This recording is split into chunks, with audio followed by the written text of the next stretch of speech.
Network News. Samantala, si Pangulong Bongbong Marcos Jr. nasa Jensen na para inspeksyonin ang pinsala ng lindol at mamahagi ng ayuda. Kasama mo sa balita si Radyoman Chanel Salazar. RMN Live Reports.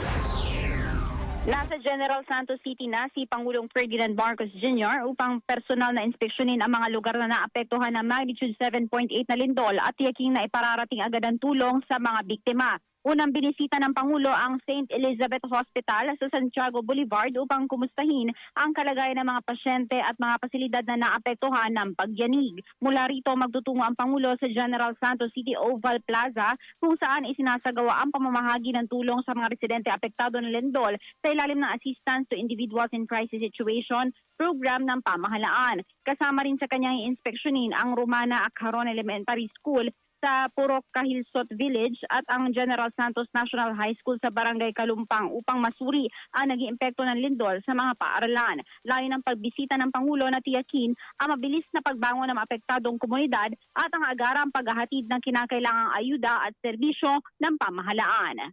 Kasama mo sa DZXL RMN Manila, Radyoman Chanel Salazar, Tatak RMN. RMN Network News.